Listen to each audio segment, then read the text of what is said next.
Good evening, everybody, and welcome to another exciting episode here at Last Week in Geek from Manly Battleships. I am Mr. Panda. And I am Rockstar. I am far more eloquent.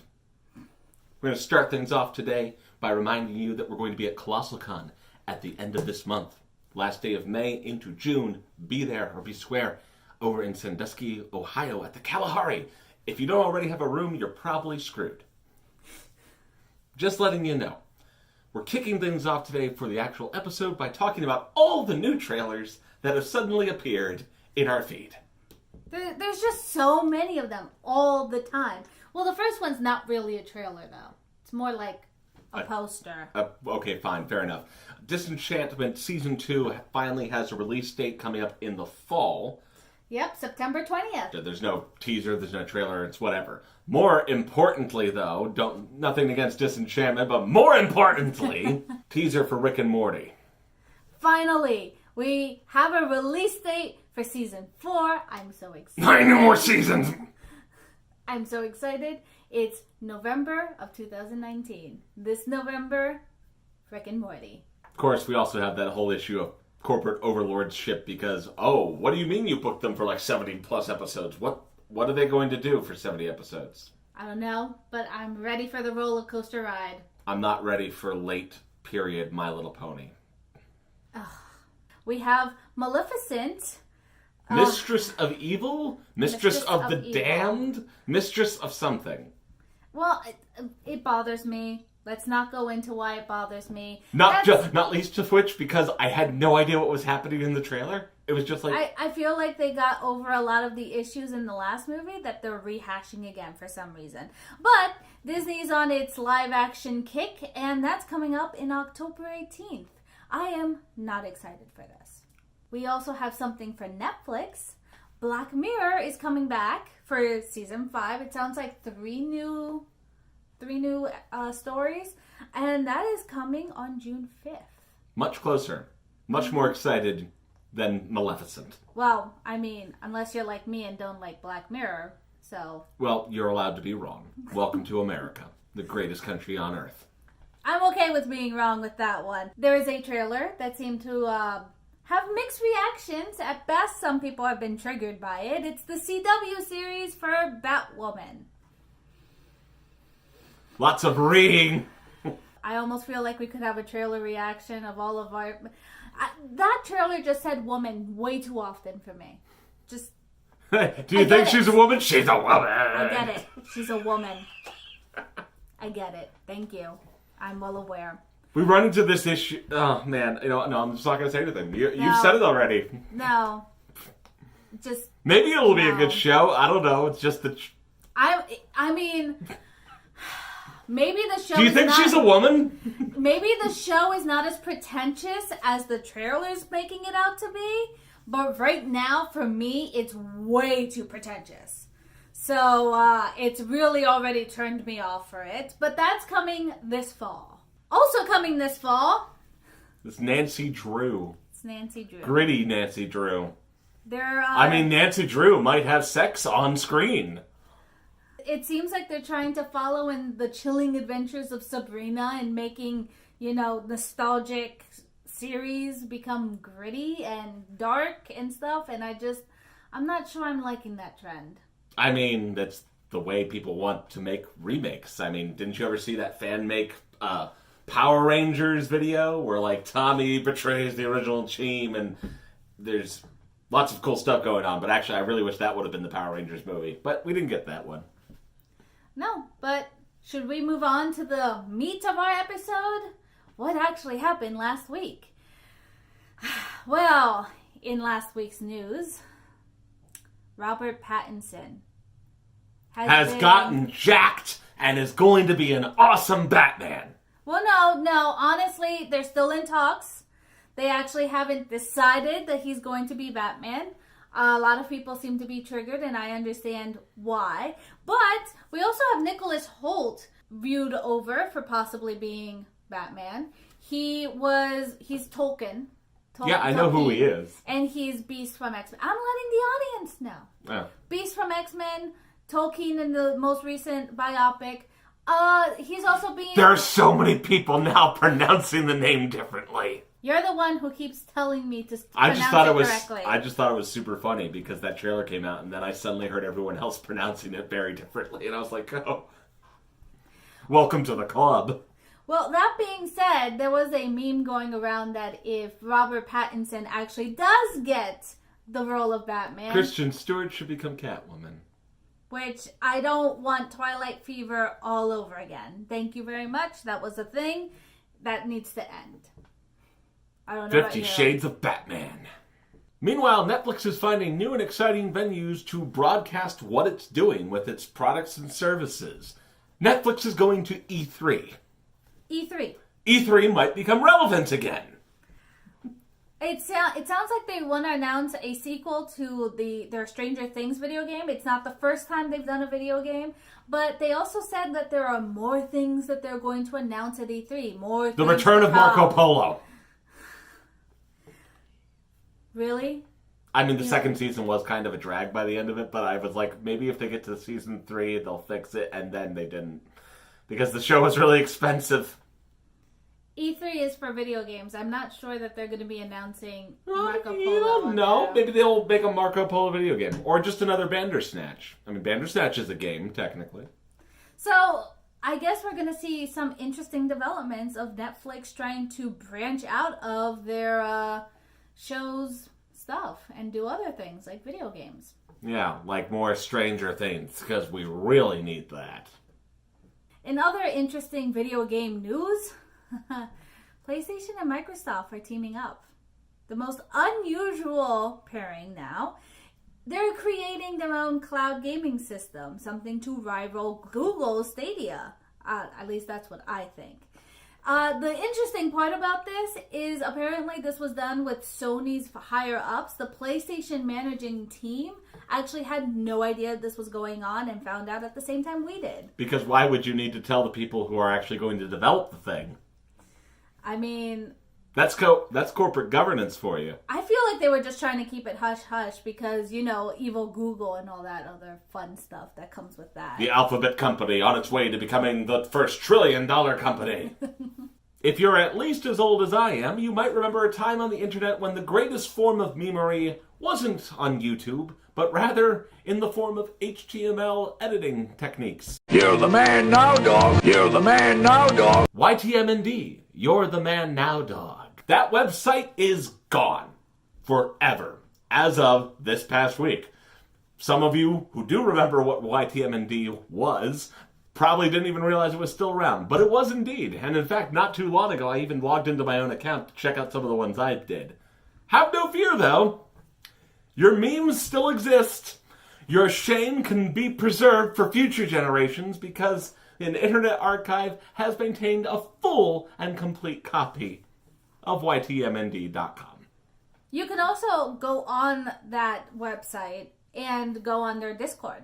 There's a bunch of people on the Discord chatting about it going I had some really right bad now. ones. I don't even want to know what you had on there. I really don't. Grumpy Cat, real name Tartar Sauce, has passed away at the age of 7. There were some interesting memes that have popped out. A lot of people bringing up that kind of stuff. But then an interesting... Welcome to heaven. I hate it. There's also interesting conversations talking about pet life insurance and how it doesn't really cover famous pets who actually bring in an income for their owners. Currently, life insurance for pets only really covers the cost of a new pet.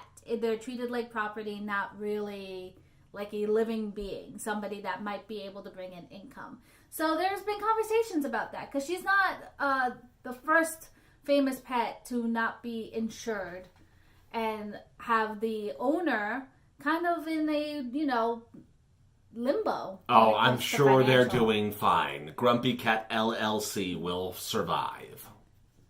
Well, I mean, they might, or they might not. I mean, they got a couple different fun little trademarks I know about. So, I mean, they're the ones selling all that sweet merch and licensing that. So, I'm pretty sure the appearance fees won't cost them that much out of their livelihood. Well, we'll see. We previously have talked a lot about Avengers Endgame, and for some of you this will be exciting news. they have finally topped the box office as the highest grossing movie of all time for the U.S. box office. They're still falling a little bit short of the threshold that Avatar set from Mr. James Cameron. And honestly, I don't know how I feel about that either way. It sounds like the movie is running out of steam overseas and may not actually be able to crest that last little hurdle. I know a couple people have been talking about, yeah, let's go see it again and again. It's just like, it wasn't that great. I'm just going to sit over here and say nothing. I mean, I know there was a hashtag and everything, and I've seen it enough times already.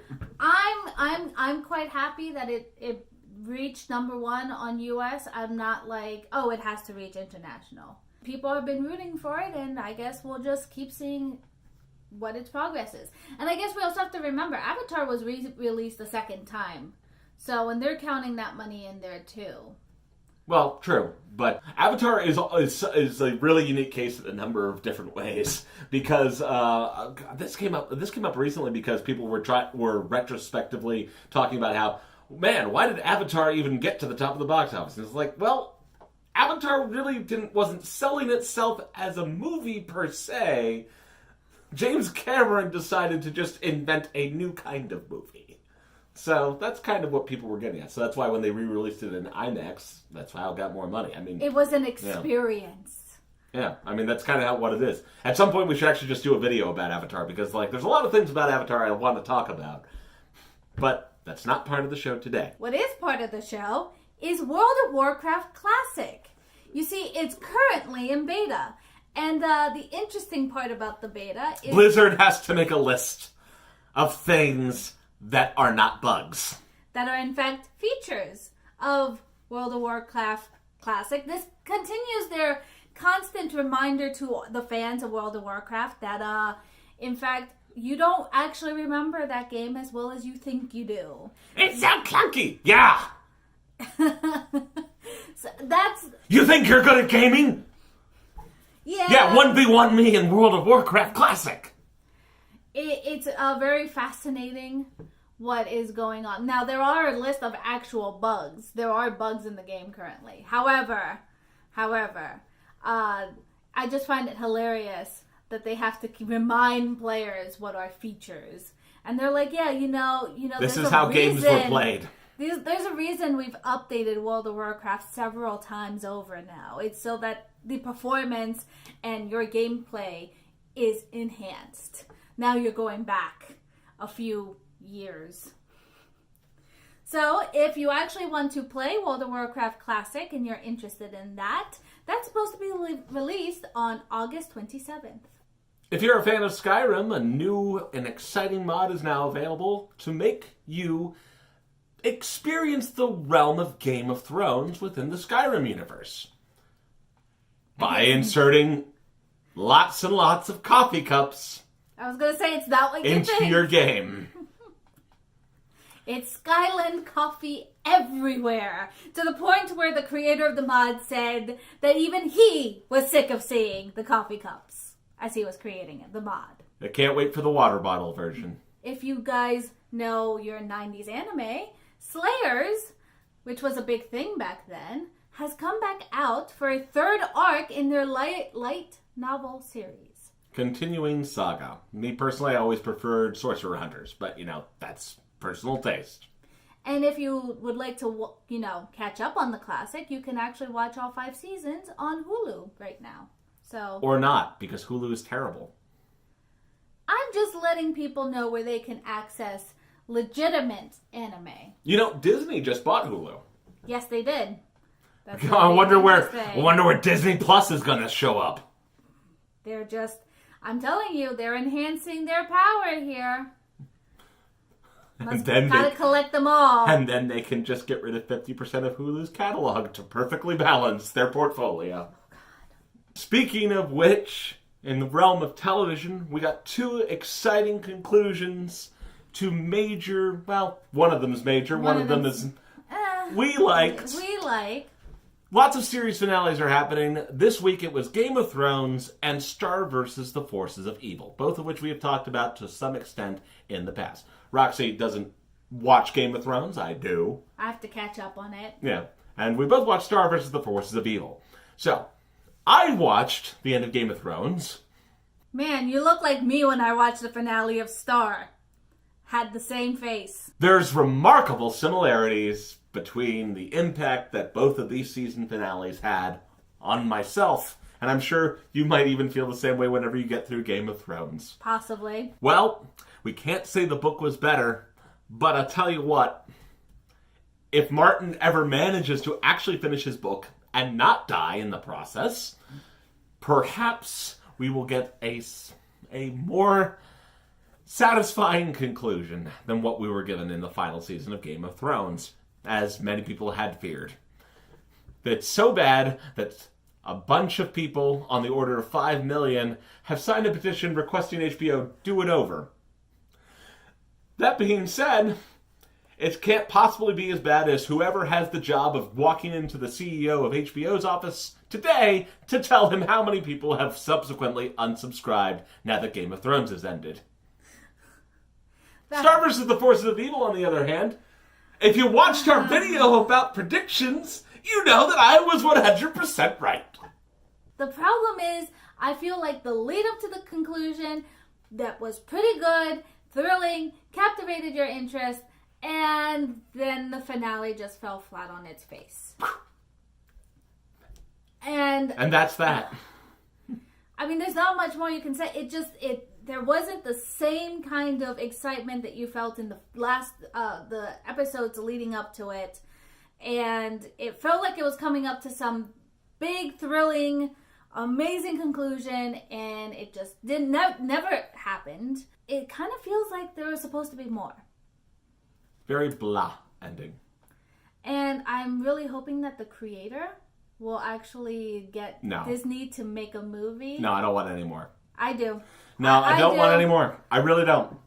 And that's all I have to say about it. I actually don't think it's the creator's fault. I actually blame Disney. Well, that's all we have today. So I hope you enjoyed this episode of Last Week in Geek. We'll see you again next week, and then it's ColossalCon time. Woo! So hope to see a few of you there. Have a good night. Good night.